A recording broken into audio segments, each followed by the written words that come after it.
First tonight at 6, continuing coverage, more rain in the forecast, leading to additional flood risks. What it means for the first day of school in Madison tomorrow, right now on News 3. This is News 3 at 6. Hello, everybody. Happy Labor Day. Hope you're having a good holiday. Thanks for joining us tonight. Eric and Charlotte have the night off. We are entering our third week of historic flooding here in Dane County, and there is more rain on the way. Madison Mayor Paul Soglin giving an update today on the flood conditions around the city. He says although Lake Mendota is down about an inch from its record high, Lake Monona, after last night's rain, has set a new record and is about 7.5 inches above the 100-year flood level. Mayor Soglin says the flow of water out of Lake Monona continues to be a major challenge. Again, it's going to take us one solid week of sunshine before we can start talking about the immediate crisis ending and getting into active recovery mode, at least in the Isthmus and Lake Monona areas. Mayor Soglin says as of now, the west side areas that flooded 2 weeks ago are not in any immediate danger. He says at this point, he also does not anticipate any issues with the first day of school in Madison tomorrow. We've only got one school that's really in an area that might be subject to flooding, and that's O'Keefe. And we're in close contact with school administration. So far, that's not a problem. As for the start of the shortened work week tomorrow, Soglin says for anyone trying to get to the Isthmus, expect there to be delays and give yourself about an hour of extra time to get to work. In Montello, however, a different story. The school district there has canceled classes tomorrow due to flooding. Officials with the district posted the alert on their website today, saying all classes will be canceled. The police department in Montello said the closures are related to the closure of Highway 22. With Lake Monona now at record highs, the city of Monona is bracing itself for more flooding. Filled sandbags, along with additional sand and bags, are still available at Oneida Park, and the city may be looking for more volunteers to help fill the sandbags. City officials ask residents to check storm drains on the streets and in neighborhoods for debris that could prevent drainage. All 3 City of Monona boat launches remain closed until further notice. The Baraboo River is coming back down after cresting this weekend. There was minimal damage, but Sauk County is preparing for even more possible flooding. Amy Reed was in Baraboo today to find out what residents should be on the lookout for. Amy? Yeah, they told me today's rain shouldn't affect much, but with the storms in the forecast all week, they want residents to be ready for the river to rise again. The water is back in its place, for the most part.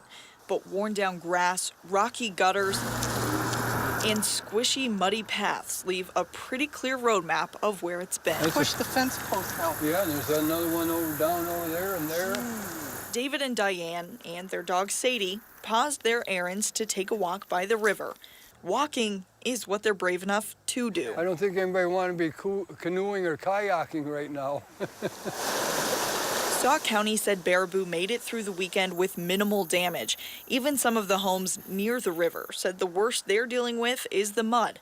The county credits that to being ready and working together. It's just been absolutely amazing. It gives me goosebumps just talking about it, to see the cooperation that's gone on in Sauk County. It's unbelievable. But he's not sitting back quite yet, even though today's storms don't worry him. Tomorrow night and Wednesday do. High water could be on its way back in. It's moving awful fast. But once the rain goes and the river recedes for good, leaving an even deeper map of what it's done, the cleanup will take a long time. The work that got Baraboo through the first time will need to come again. We're going to need more. It's a long way to go. Sauk County told me Baraboo saw the least problems out of Sauk County. Those other towns that were hit, Rock Springs, Reedsburg, Laval, should also be on the lookout for those storms. tomorrow night. Tomorrow night and for the next several days as well. Amy Reed reporting in the News Center tonight. Amy, thank you. The rain putting a damper on some Labor Day festivities as well. Janesville officials canceled this afternoon's Labor Day parade. With recent flooding and the chance of thunderstorms, the Janesville Police Department says it decided it was better to be safe than sorry. And there is a chance for more rain over the next several days. Gary Canalti is in the Weather Center. Gary? Well, Susan, I've added alert days to the forecast for tomorrow and for Wednesday for the possibility of more thunderstorms that could produce heavy downpours, as well as strong gusty winds and some of the stronger thunderstorms. But the rainfall is probably the biggest issue. Generally about 1 to 3 inches of rain expected through late Wednesday night, early Thursday morning, according to the computer models. But some areas may pick up as much as 3, 4, or 5 inches or more in heavier thunderstorms. The best chances of that happening more likely to our north and west, as a front will hang up to the north of us later tomorrow and then be slow to head back until late tomorrow night and Wednesday. Now on Doppler track, things pretty quiet across southern Wisconsin, just some lighter showers, but to our south and west, there is a cluster of heavier thunderstorms southwest of Dubuque, Iowa, that actually produced a tornado touchdown. That storm is weakened, fortunately, but more thunderstorms are developing around Des Moines, Iowa, and around the Quad Cities in northwestern Illinois. So expect some more thunderstorm chances. There is a marginal risk that a strong to severe thunderstorm could develop for this evening, and then again later tomorrow and tomorrow night for areas north and west of Madison. Low temperatures this morning start out very mild thanks to the muggy air, 69 the overnight low in Madison. High temperatures only in the lower 70s thanks to the cloud cover and the showers. Current temperatures are near those high temperatures for the day, only in the 60s near Lake Michigan. But look at the dew point temperatures, lower 70s. The air is just loaded with moisture, and look for shower and thunderstorm chances overnight. Then tomorrow, variable cloudiness with a chance of showers and thunderstorms. It will be warm and humid with a high of 83. That's your first alert forecast. Thank you. Just a reminder, if your plans depend on the weather, you can get 12-hour and 10-day forecasts, plus up-to-the-minute traffic information on the go on our First Alert weather and traffic app. It's free in the App Store. Just search Channel 3000. In other weather news today, people along the Gulf Coast are bracing for Tropical Storm Gordon. It has now moved into the Gulf, currently soaking parts of South Florida and bringing with it strong winds. Gordon is expected to make landfall near Alabama and Mississippi tomorrow night and into early Wednesday morning. Back in Wisconsin, an abducted 3-year-old girl in Milwaukee was found safe today. According to the Wisconsin Crime Alert Network, Phoenix Dickens was abducted from her home around 2:30 in the morning. 2 men allegedly armed with guns entered the home and took the girl. Hours later, just after 6 a.m., an Amber Alert was issued asking for the public's help, and she was found safe around 9:30, police say, in a bush. I just thank God that they didn't do nothing to her, that they found her in the bushes and that they didn't find her somewhere dead somewhere. In that moment when you were able to hold her, what did that feel like? Man, it was amazing. I was just in tears. I was just so happy to see her. She was hugging me tight. Police are still looking for both suspects tonight. New tonight at 6, 1 man was killed and another injured in an ATV accident this weekend in northern Wisconsin. The Oneida County Sheriff's Office says the ATV operator, a 50-year-old man, died Saturday when the ATV left the roadway and hit a tree northeast of Rhinelander. The crash injured a passenger as well, a 56-year-old man. The Sheriff's Office says the 2 men are from Illinois. The search for a Madison man missing overseas continues. 25-year-old Jonathan Luskin has been missing since June when he disappeared while vacationing in Slovenia. Luskin told friends he was going to hike through a national park in Slovenia. His father, Alan, says there continues to be a lack of clues on his whereabouts.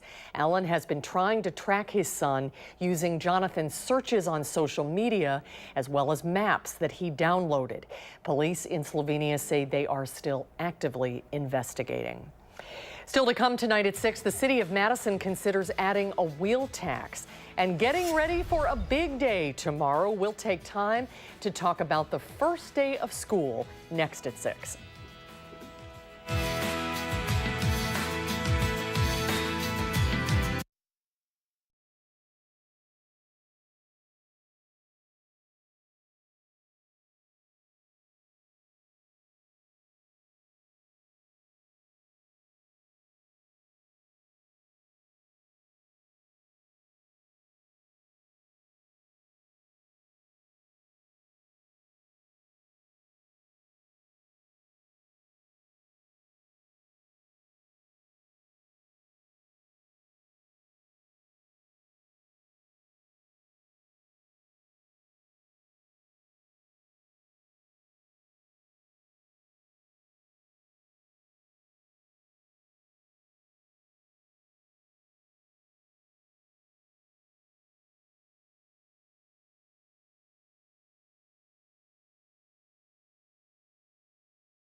Anyone registering their car in the city of Madison will likely have to pay an extra $17 later this fall.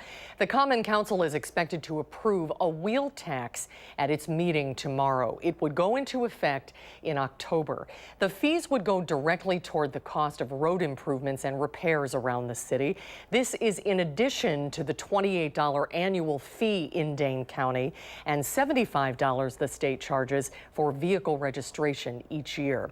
Madison alders are also expected to move forward with plans to install artificial turf at one of the city's dog parks. The council is considering spending $350,000 on fake grass for Brittingham Park on the corner of John Nolan and Broome Street. The Common Council is set to approve plans so the city can start receiving bids for improvements there. Well, a lot of you tonight are making final preparations before a big day tomorrow, heading back to school.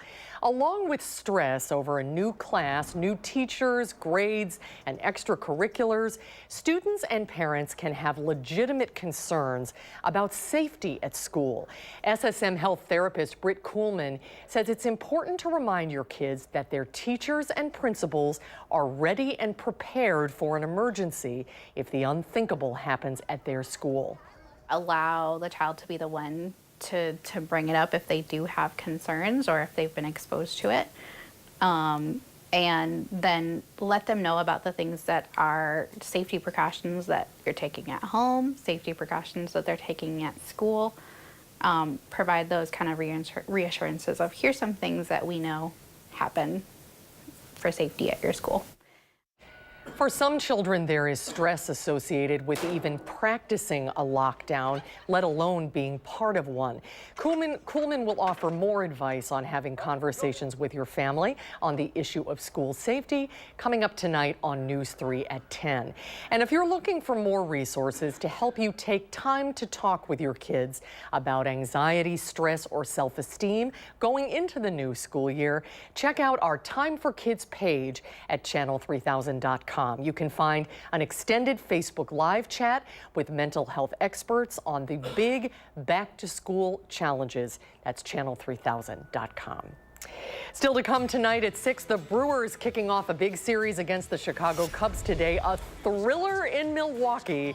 Highlights coming up in sports. Showers and thunderstorms will continue from tonight through tomorrow night, and Wednesday before we see dry weather return for Thursday and Friday. I'll have your first alert forecast in just a few minutes.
Gary's here now. We're watching some stormy weather to the southwest. Yeah, you know, one thing we don't need is any more thunderstorms, whether it's rain or severe weather, and unfortunately both are possibilities. Let's start out by taking a look at alert days that we put in the forecast, not only for tonight but for tomorrow and Wednesday as well, for the possibility for more thunderstorms. Not all of them will produce heavy rain, but for some areas, even light rain is not needed. So this is a possibility all the way through Wednesday. Also, some of the stronger thunderstorms could have some gusty winds and hail. Now we're watching some storms to our south and west. Here's Dubuque, Iowa. Tornado warning now in effect into southwestern Dubuque County. This storm has produced a tornado touchdown near Prairieburg, Iowa, and continues off toward the northeast. We've been watching the circulation center here.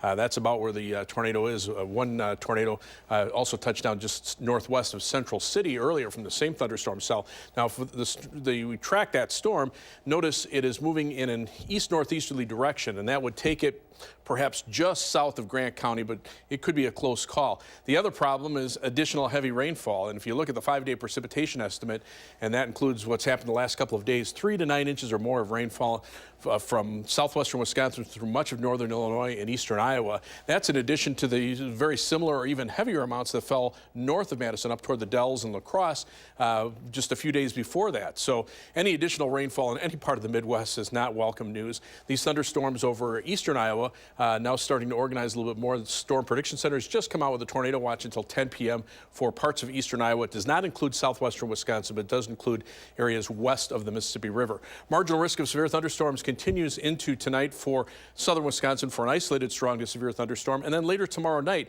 as a cold front starts to approach from the northwest, there could be a strong to severe thunderstorm, but it's the rainfall amounts that might be of more interest to most people.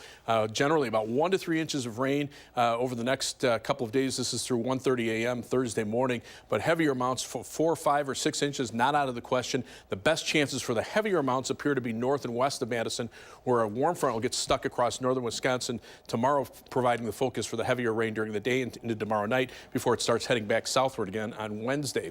Live view from the Queen Bee Radio Skycam in Platteville, a little patch of blue there, but otherwise mostly cloudy skies. Cloudy skies from the WISC Skycam. Notice the clouds moving pretty quickly. The winds aloft are very strong and they're out of the south. Edgewater Skycam downtown Madison also showing mostly cloudy skies. As we look at the almanac for today, the low temperatures this morning only 69 degrees thanks to the humid air compared to the average low of 55, but the high temperature of 73 is actually 4 degrees below average. We're at 73 now with mostly cloudy skies, winds out of the east-southeast at 6 miles per hour, but the humidity at 93%, the dew point temperature at 71, so the air is just loaded with moisture. So we got these showers and thunderstorms here. To the south, there's Tropical Storm Gordon moving into the Gulf of Mexico. This could become a hurricane before it reaches the Gulf Coast. The problem with Gordon is some of the computer models are now starting to indicate that it'll take a northward turn, and by late this week, perhaps could be somewhere around in the Kansas City area, and that could bring additional moisture to the Midwest, something we certainly don't need as we head toward next weekend. So that bears some very close watching. 69 for the overnight low temperature, showers and thunderstorms tonight, some patchy fog as well. Tomorrow, just a chance of showers and thunderstorms, but it'll be warm and humid, and there'll probably be a few peaks of sun as well with a high of 83. On future track, you can see the shower and thunderstorm clusters coming through tonight. Then as that warm front lifts to the north, a break with just a few scattered showers and storms, and notice the better chances staying to our north and west. And then that starts to head back south and east tomorrow night and through the day on Wednesday as the cold front comes through. Behind it, the winds shift around to the north and hopefully start drying us out for a couple of days. But before that happens, again, about 1 to 3 inches of rain with locally higher amounts expected through Wednesday night and early Thursday morning. 7 to 10 day forecast, temperatures in the low 70s, but dry weather for Thursday and Friday. Then we watch what happens with Gordon from late Friday into Saturday and Sunday with some thunderstorm chances, and then another round of thunderstorms toward the end of next week. Stick around. There's a great new way to enjoy chicken fingers at your next sporting event. And a flair for the dramatic, you say? The Brewers and Cubs play another classic next. Good evening. I'm Amanda Quintana. Tonight on your news at 9, a restaurant is giving back to the Sun Prairie Fire Department after a deadly explosion this summer. That's first on Fox at 9.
Labor Day weekend means every series is big for the Brewers from here on out. They're trying to keep at least the lead in the wild card and maybe steal the NL Central from division rival Cubs. Start of a 3-game series at Miller Park. Brewers up 2-1 in the 8th.